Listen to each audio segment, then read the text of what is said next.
but you do extreme due diligence before you ever do that because you literally are marrying that person. So make sure you're ready to get married. If you can't marry them financially, then don't do it.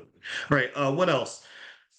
Keeping the family together, very important. Some one of you mentioned that. I think that's a great idea and concept. And when I talked to this family, I was explaining to them that the fact that you have such an intact family and you're structured so well, that's a multi-million dollar opportunity right there. That's a chance for you to really do something amazing.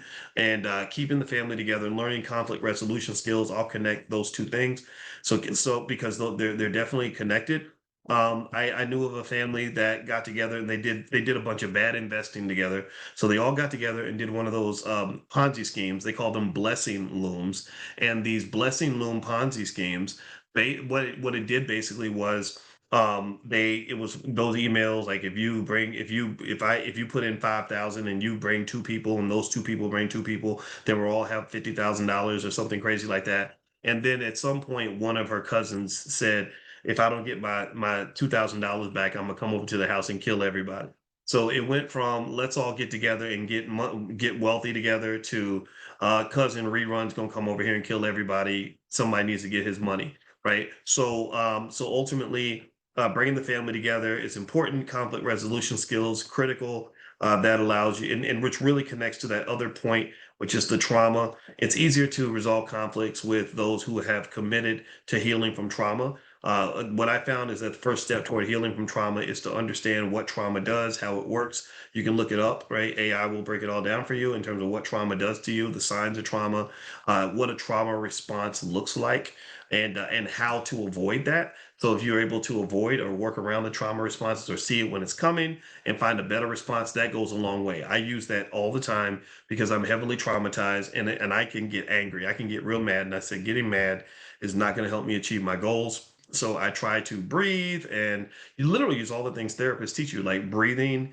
I walk away from conversations. If it's just getting to be too much, I say, okay, I need a little break. Or I will learn how to listen and be empathetic to the other party. And all these skills really help in terms of keeping things together. And when you keep things together, you can build together. What else? Conversations about money. Somebody mentioned having more conversations about money. Yeah, families just need to talk about money. To me, that I link that with economic education, because education doesn't have to be. Think about this. When I educate you, and I'm qualified to do that. I'm a professor. I'm not really pulling out a bunch of slides all the time and giving you homework. I'm just talking to you. We're just connecting. We're gathering and we're talking about our economics, and that's how the education happens. So conversations about money, it gives something better than education. It gives knowledge and wisdom and experience. Right? These are all things that are deeper than just an education. Like I got a degree in whatever, because a lot of times we get degrees and we're disconnected from the realities of the topic that we got a degree in. A lot of us go to school and we know how to study what's in the book and learn the material, but when it comes to the actual application on a day-to-day life, we forget about that part. So with economic conversation should be some degree of economic application, and then the more you talk about it and the more education you receive, the more you share ideas, the smarter you become financially. So economic learning is not educational, it's more cultural than it is anything.